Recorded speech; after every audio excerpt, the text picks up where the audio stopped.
الله الرحمن الرحيم الحمد لله رب العالمين وأفضل الصلوات وتم التسليمات على سيدنا محمد المبعوث رحمة للعالمين وعلى آله وأصحابه وأزواجه ومن اهتدى بهديه واستنى بسنته إلى يوم الدين وبعد. So alhamdulillah, we are on our last session, the fourth of four sessions, dealing with the inner dimensions of ibadah. Here we're specifying it for Ramadan, and we're on the last hours of Ramadan. Eidkum Mubarak, inshallah. Even though these particular four pillars are relevant and are applicable for all times, but being that we're in this sacred month, in this blessed month, we are focusing on them in the specificity of the month of Ramadan.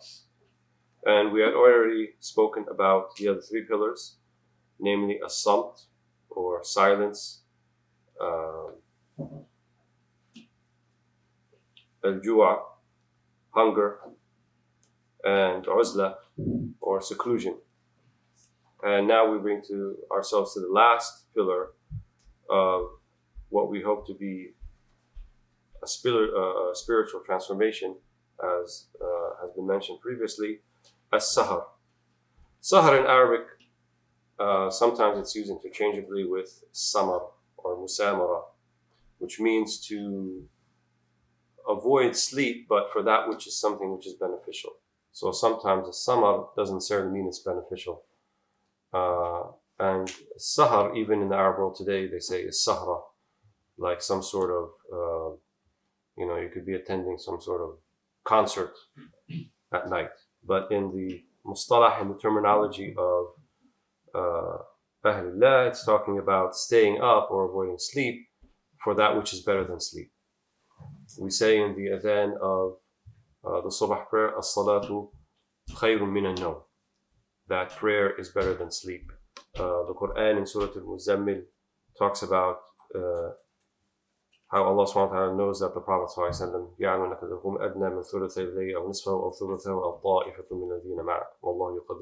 sallam that those who stay and stand in prayer with the Prophet, either a third or a half or less than 2/3, so forth, and they do so avoiding sleep to do that.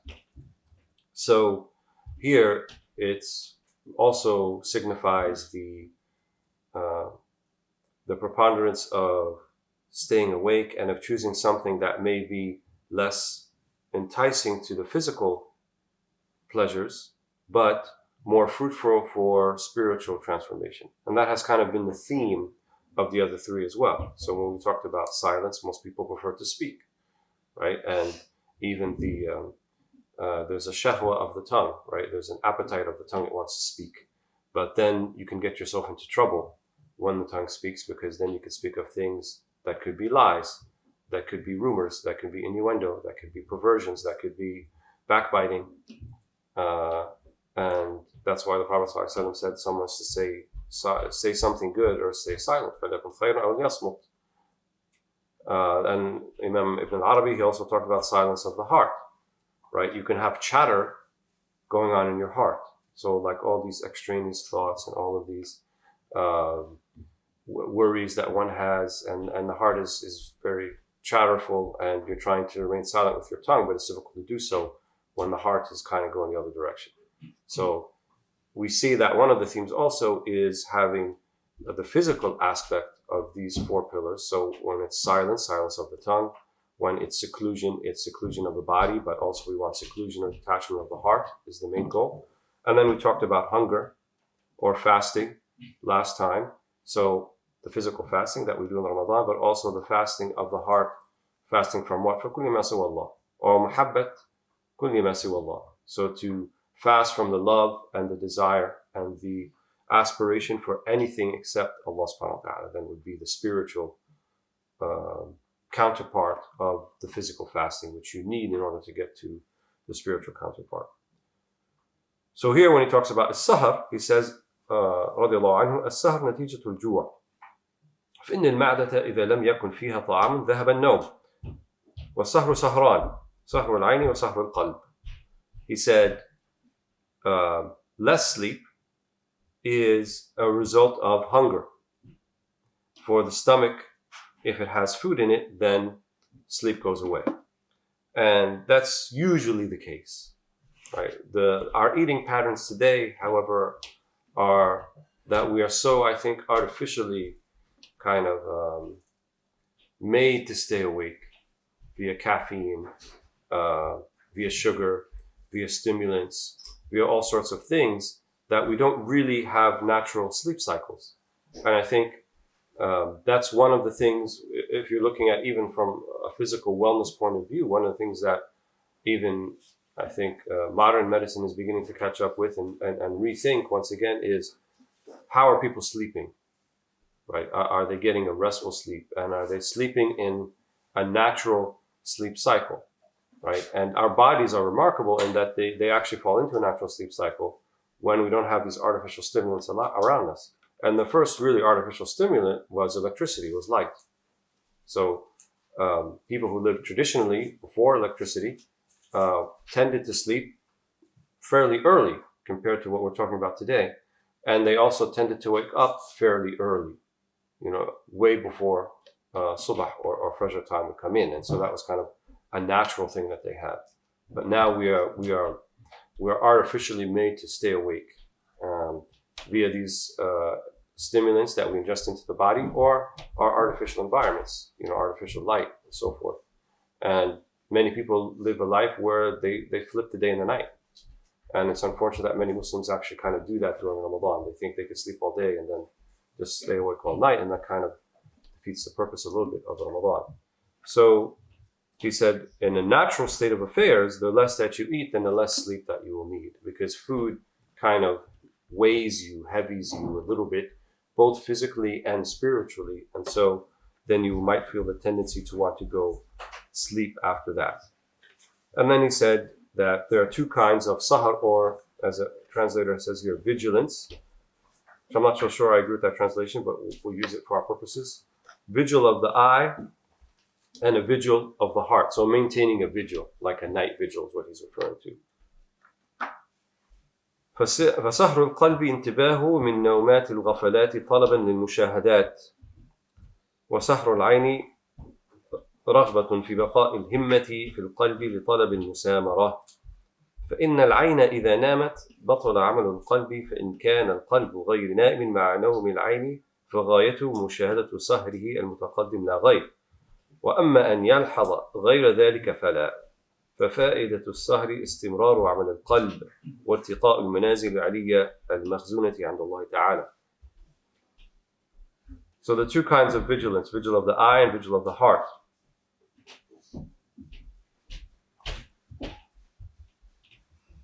Here he doesn't mean eye like physical eye. He means like spiritual eye, basira. So he says, the heart's vigil is awakening from the sleep of forgetfulness and seeking contemplation,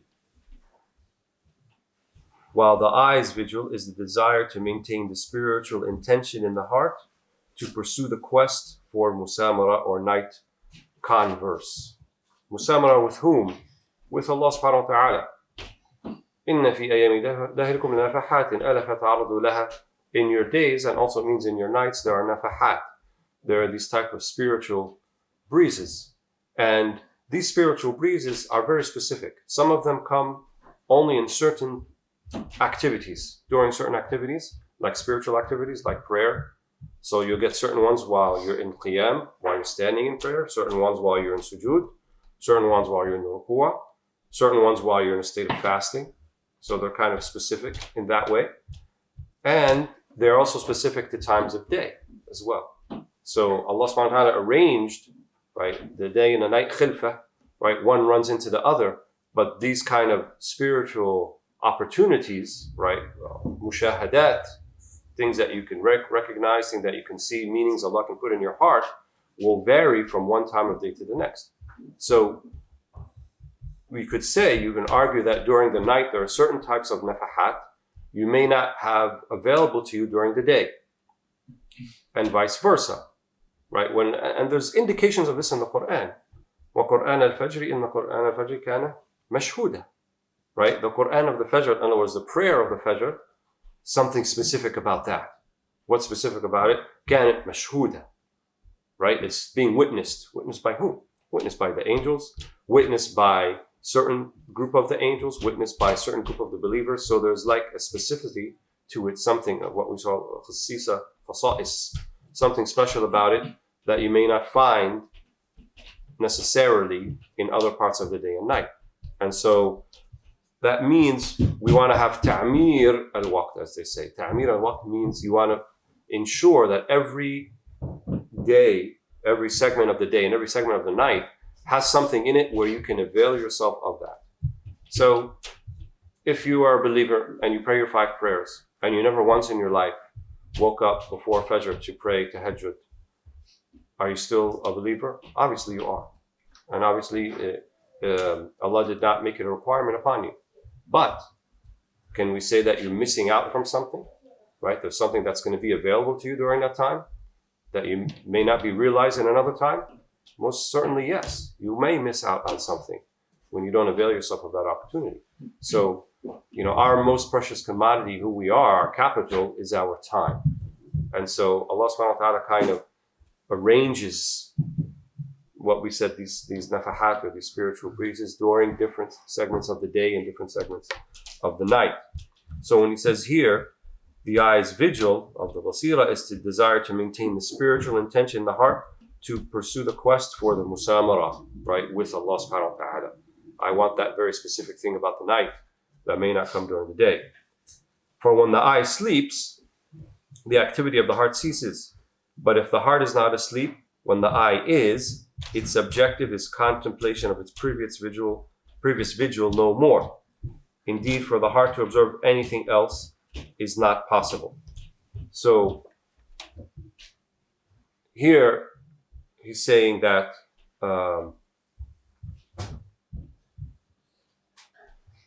your heart, qalb, sometimes is referred to as that, obviously the physical factor, but the spiritual one that has the ability to interpret and see the haqa'iq or realize the realities. It's kind of your magnifying glass, right, or your telescope to see things that may not normally be seen otherwise. But this is kind of a spiritual insight.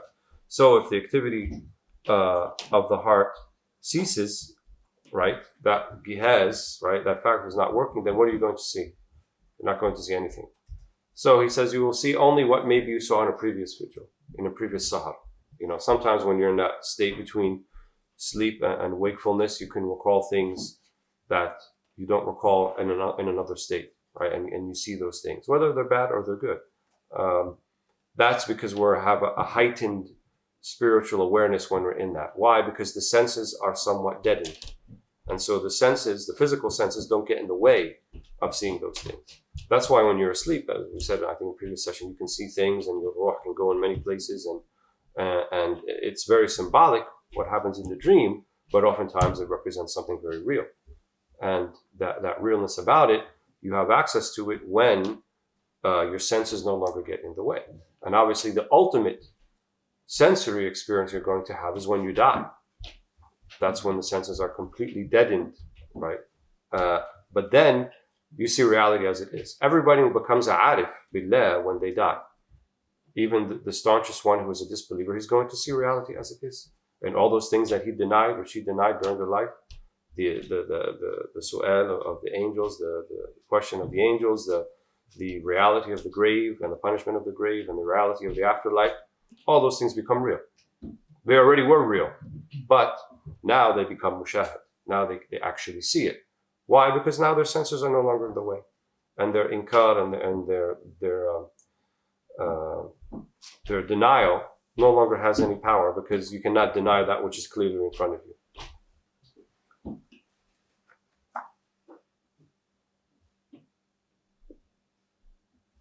Then he says, وحال السهر تعمير الوقت خاصة للسالك.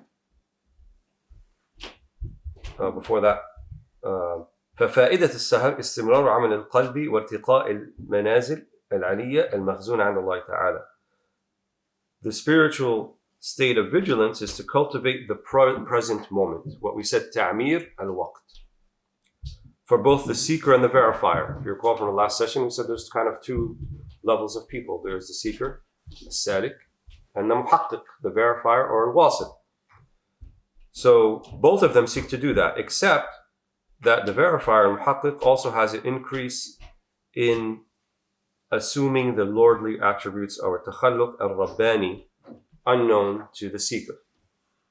Right? And there are some akhbar that indicate takhalluq bi akhlaqillah or al-akhlaq al-rabbaniyah. Take on some of the akhlaq, the character attributes of Allah subhanahu wa ta'ala. There's some discussion amongst the ulama about what does that mean exactly, and are all the attributes available in that way, or some of the attributes only available for what we call ta'alluq. You have a connection to it. So there are things that are very specific to Allah subhanahu wa ta'ala. Even they're all specific to Allah, but even the name itself we don't attach to anyone except Allah subhanahu wa ta'ala. Ibn Arabi takes a more liberal approach, and he, for example, is going to argue here that al-qayyumiyyah, right? Allah, one of his attributes, huwa al-hayyu al-qayyum. He is the one that is alive, and he's also qayyum. Qayyum means self-sufficient or self-sustaining. He doesn't need anybody else. So even if we were to say that this can apply to the human being, al-qayyumiyyah, it doesn't mean that they are independent of Allah subhanahu wa ta'ala. But sufficient in the sense that they don't need al-khalq, right? They don't need other creatures. They don't need other God's creatures. And Allah is the one who sustains them. And sustains them both in obviously a physical way and also in a spiritual way. So he says its spiritual station is that of al-qayyumiyyah, everlasting self-existence. And he said that, I'll just summarize what he says here in the interest of time. He said some of the people denied that was possible, but he found that it was possible. That he says there's no name in the divine presence that the human being cannot be the bearer of to some degree. So as I said, he takes that more liberal approach. Other ulama will say that هناك أسماء أو صفات للتحقق والتعلق. Right? Some you can have tahaqquk, you can be merciful, you can be latif, right? You can be gentle, you can have this ease with people. And most of those are the jamali properties, the attributes of beauty.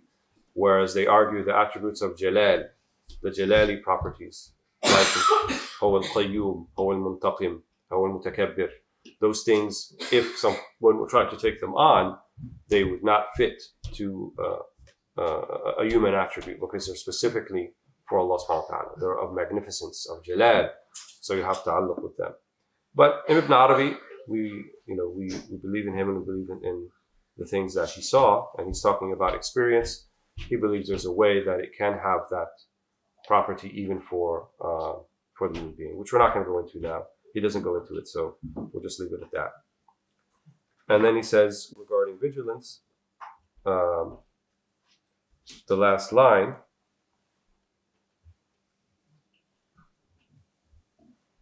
is that vigilance bequeaths knowledge of the self. So we saw that each of them, there's certain knowledge that comes about depending upon which one we're talking about. So he said that samt or silence bequeaths knowledge of Allah, that uzla or seclusion bequeaths knowledge of the dunya, that hunger or jua bequeaths knowledge of Satan or shaitan, and that vigilance bequeaths knowledge of the self, of the nafs, right? And we know that the nafs is khabith most of the time, that the nafs is despicable, and it orders us and urges us to all sorts of iniquities and all sorts of transgressions, mostly in the desire to fulfill its passions and appetite, not necessarily to transgress. Shaitan or Satan, that's his desire. He wants us to just disobey God because of his hasad, his jealousy that he has for the human being, because he fell because of his jealousy, and he didn't want to follow Allah's command and prostrating before our father Adam alayhi salam. So he wants to see everyone humiliated in that way, in the same way that he was humiliated. However, the nafs, which is our life force, which we need to keep us alive, it tells us when we're hungry, it tells us when we need to drink, it tells us when there's danger, right? And we need to defend ourselves, and it causes anger. But when it's not properly channeled, right, by the aql sharia, by the intellect of the shara, of the sharia, then it can do many things that will be transgressions, will be mistakes. So he says that sahar gives you some knowledge of this nafs. And I would say in a manner that there's mujahadat in nafs, right? There's a striving against the nafs, especially when you desire sleep to some degree, but you are kind of fighting that desire. And so the nafs is kind of put at bay to some degree, kind of putting it on the side. That's kind of from an initial perspective. But once it becomes a dayden, right? Once it becomes something that, now your soul craves it. You read the books of the awliya and they say that if people knew what we found in the night, right, from our musamara or from our munajah, what we found with Allah subhanahu wa ta'ala, then the kings and sultans would have fought us over it to have something of this. But since they've never tasted it, they don't know what it is, and so they don't have a desire for it. So when the soul then tastes that, right, then the nafs kind of goes to the background, right? And then you learn how petty the nafs actually is. We have this impression that the nafs, the ego, is this sort of big, mean, huge ogre who's more powerful than we are, and it's a struggle to defeat him. But in reality, the nafs is like a spoiled little child, and that all you have to do is discipline it a little bit, and it can't really do much to you. It kind of goes to the side when it's greeted with the power of your soul, right, of your ruh, of your sir, your innermost sanctum, your innermost secret. So he then concludes that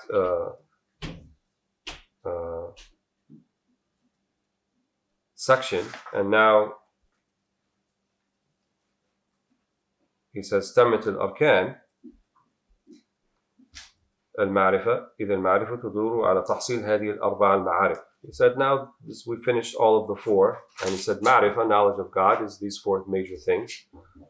معرفة الله والنفس والدنيا والشيطان. So when we say عارف بالله, what does that mean? It means someone who knows God, who knows their own nafs, who knows the dunya, right, and knows how it's trying to entice him, and knows the shaitan. So the dunya is haqira, right? To know the dunya, that it's not worth it. There's nothing in there really that you should be spending so much physical, emotional, and spiritual energy on to acquire it or to accumulate it. And most Muslims, if you ask them that question, and probably even non-Muslims, if you ask them that question, they can acknowledge that, but yet they still run after it. So here, this ma'rifah is not just an intellectual acknowledgement, it's a dhawq, it's a mushahada, it's actually bear witness in the heart, tasting in the heart, like to really know it so that you actually don't want to go after it. You're not interested in it. And the same thing with the other things you talked about, knowing the nafs. So it's about knowing the nafs, it's not eliminating the nafs. Right? Don't think you're going to get to some point and I'm going to be a wali of Allah and then my nafs will completely go away and it's never going to entice me again. No, that's not actually true. It will entice you in different ways, but you will know when it's doing it. That's the thing. You will recognize it when it's actually telling you, oh, you should be the one speaking in front of all those people, and you should be the one who's leading, and you should be the one doing this. And you're like, wait a minute, that's my nafs talking to me. And so you learn you recognize it, and then you're able to disobey it. That's what it means to be a arif. Arif billah, he knows what the nafs is. And he knows when Allah is talking to him too. He knows when the inspiration is from Allah subhanahu wa ta'ala. The Prophet ﷺ was talking to Arif billah, Wasiba, when he said to him, استفتي قلبك ولو أفتاك المفتون أو لو أفتاك الناس. Seek the fatwa, the edict of your heart, even though others may be giving you the fatwa. These others could be the nafs. These others could be the shaitan. These others could be other human beings. But if you're listening to the ma'rifah, if you're listening, you know how to listen for when Allah is speaking to you directly, then you don't need all those other ones. When aftaka al-muftun, stafti qalbak, right? Your heart that can actually know when Allah is speaking to it and know when something else is speaking to him or her. So it's not a general admonition. It's not for everybody, right? It's not for everybody saying stafti qalbak. Well, okay, my qalb says fasting is really hard and I don't want to do it anymore, so I'll take that fatwa. But that's not Allah talking to you. That's shaitan talking to you. That's your nafs talking to you. It's not Allah subhanahu wa ta'ala. فإذا اعتزل الإنسان عن الخلق وعن نفسه وصمت عن ذكره بذكر ربه إياه وأعرض أعرض عن الغذاء الجسماني وسهر عند الموافق لنوم النائمين واجتمعت فيه هذه الخصال الأربعة بدلت بشريته ملكا وعبوديته سيادة وعقله حسا وغيبته شهادة وباطنه ظاهرا.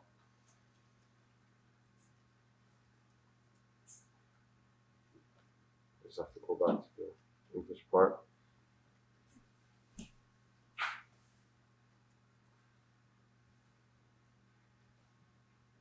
So when someone withdraws from the created world and from himself, and when he silences his own internal voice, right, which we saw talk about the samt, leaving space for his Lord's mentioning of him. This is maqam ali, right? When you realize that you're not really the dhakir, anta al-madhkur. وَذِكْرُكَ إِيَّاهُ ذِكْرُهُ لَكَ. When you realize it's not really you making the dhikr, it's not you really mentioning Allah, who are you to mention Allah? What's the comparison between you and Allah subhanahu wa ta'ala? But it's really Allah's mentioning of you. So when you mention Him, that's Allah's way of mentioning you. So when he's living in that, or she's living in that, so leaving space for his or her Lord's mentioning of Him. So there's no this chatterbox of the heart going on, so you leave that space for Allah and your recognition of Allah mentioning you. And when you relinquish corporal nourishment, al-jismani, and remains wakeful while others are plunged in sleep, right? There's a khasisa also for doing and being wakeful and alert and being in ibadah when others are not. Allah subhanahu wa ta'ala, He likes when people do that when others are in the state of ghafla. That's why the night is special. The night has something special about it because most people are not aware of that time. The Prophet ﷺ, when he was asked, why do you fast the month of Sha'ban, he said that this is a month between Rajab and Ramadan when nas taghfal anhu, right? People are not aware, but they don't pay attention to it. So I like to fast when people are not in a state of awareness of something. So that's also something that is specific to when in times of ghafla.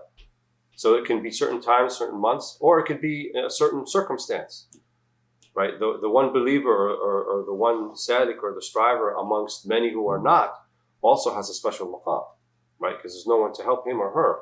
That's also beloved to Allah subhanahu wa ta'ala. So remaining wakeful while others are plunged in sleep. When these four properties have been united in one, then one's humanity is transmuted into an angelic nature, and one's servanthood into mastery, right? You've mastered the self. And one's intellect becomes a sense faculty, right? So what we say, your aql, your spiritual aql now can sense al-haqa'iq, can sense the realities, the inner realities. The reality or the ghaib becomes visible, which was before hidden or concealed. And then the interior becomes manifest, right? The batin becomes light.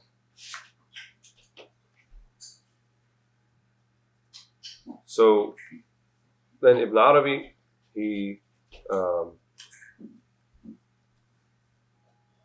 mentions a small poem that he writes here at the end, which we'll conclude with.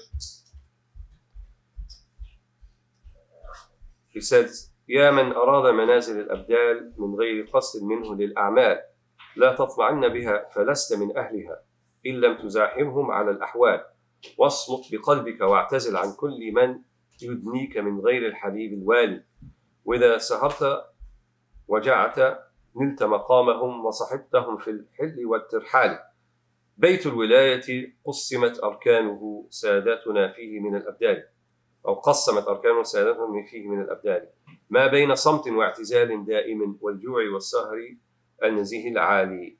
الله يوفقنا وإياكم لاستعمال هذه الأركان وينزلنا وإياكم منازل الإحسان إنه الولي المنان. O you who desire the spiritual abodes of the Abdal, which are the people of Ahlullah, people of God, without aspiring to the requisite actions, do not hanker after them in vain, for you cannot be one of them without emulating their spiritual states. Silence your heart, seclude yourself from all that brings you down to other than the beloved Master, Allah subhanahu wa ta'ala. Be wakeful and hungry. Thus shall you be given their station and their company, in all your coming and going. The house of sainthood has various pillars, and our masters who live there are of the abdal.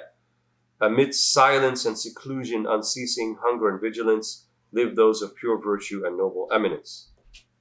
And then his dua at the end, may God grant us a new success in accomplishing these pillars, and may he accord us the grace of the abodes of perfection, of ihsan, manazil al-ihsan. Indeed, he is the most munificent friend, Azza wa Jal. So that concludes kind of what we wanted to read from Hilyat al-Abdal. The title indicates Hilya, that which one adorns oneself with. And the idea is that, our humanity is not just limited to our physical attributes. We're not the sum of our parts. And that true humanity, in its most noble and its most eminent form, as he mentioned here, takes a bit of work. So it's not something that's kind of automatic and something that you can just expect to be born with. We were created, لَا تَعْلَمُونَ شَيْئًا. Allah created us, so we don't know anything. But it's our ability to be transformed. It's our ability to change. It's our ability to be a different person tomorrow than we were today, which actually makes us human beings and which is unique about us. So no matter what state we were in before, whether we're in last year, the day before last year, or 10 years ago, that door is always open. It's never closed. And it's no coincidence that many of these people who became the great people of Allah subhanahu wa ta'ala did not have such illustrious beginnings. Many of them were sinners. Many of them were qutta turuq. They were highway robbermen. They would, stop people and rob them, and they were people who were not people of Allah subhanahu wa ta'ala, but Allah called them to Him. And that's kind of the first step. First step is al-yaqadha, to recognize, realize that it's really Allah calling you. It's not so much you picking yourself up by your bootstraps and doing everything on your own, but it's actually recognition of, wait a minute, I am Murad.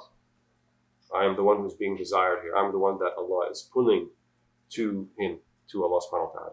So these four pillars are not just mentioned by Ibn Arabi, they're mentioned by many, many of the great spiritual masters. Silence, seclusion, hunger, and night vigil. And they are kind of the four main pillars of transformation. The Prophet ﷺ and his community practiced them regularly.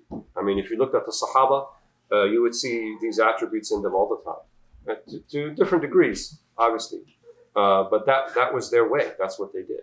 And that means it's a departure from what people are used to, especially in the modes of the way that we sleep, artificial stimulants, as we talked about, the company that we keep, right? Part of silence or samt is also not to put ourselves in situations where it's difficult to be silent, right? So if we spend a lot of time on the gossip mill and with people who like to gossip and people who like to spread rumors and people who just like to talk about other people, and that's a big part of our day or a big part of our existence, then more than likely you're going to engage in that, and you're listening to it. So it's not so much about sheer willpower, but it's about trying to create or bring about the circumstance, situation that's going to ease you into this, to make it easier for you. That's where the hard decisions are going to have to come. And unless we're willing to make those hard decisions and to make those sacrifices, then we shouldn't really expect the results that we're talking about here. We're not going to expect, for our hearts to, and our very existence to be transformed into an angelic one, unless we're willing to kind of do the path that has been established by the Prophet Muhammad ﷺ and kind of renewed continuously and contextualized each one generation after the next until our present time. So don't think only the Sahaba had access to wilayah. They're the only ones who could have found that, and it's kind of forget it now in this age of Google and Facebook and the internet and distraction and artificial intelligence and Monsanto. How could we possibly, find ourselves and reach those maqamat, reach those higher plateaus that they reached? But here you're looking at it from the perspective of your ability, your capability, your aspiration. But that's not how you look at it. You look at it from Allah subhanahu wa ta'ala. And Allah subhanahu wa ta'ala is capable of doing anything, in any time, in any place, anywhere. And we know that it's still continuing to happen. We've seen people who who embody these attributes. And they will continue to be there, and they'll continue to exist, and they'll continue to be created by Allah subhanahu wa ta'ala till the end of time, till the last of days. There will be such people. Maybe less frequent, fewer numbers, harder to find, but Allah subhanahu wa ta'ala makes the path manifest to whom He desires. And the Prophet ﷺ said, مَنْ يُرِدْ اللَّهُ بِهِ خَيْرًا يُفَقِّهُ فِي الدِّينِ. Whenever Allah desires good of His servant, He gives him fiqh of the deen. Oftentimes this is interpreted as like fiqh in terms of ahkam and the outward fiqh. But fiqh in the time of the Prophet ﷺ was not limited to fiqh of what we call today the mustalah al-fiqh, al-ahkam al-fiqhiyya.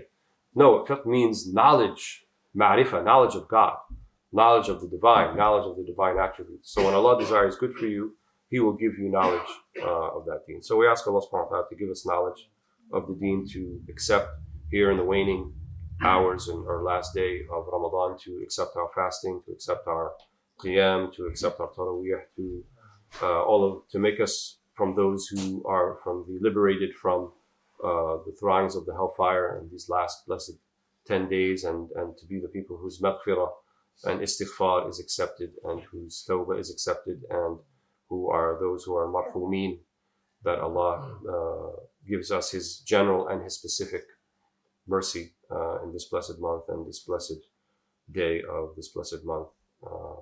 And I thank you all for participating and listening. And if we live till the next year, then hopefully we'll reflect back on these times and think about how, well, now we're ready to move on to something else and do something more, and hopefully we got the benefit that was desired, inshallah. Alhamdulillah Rabbil Alameen. Assalamu alaikum wa barakatuh.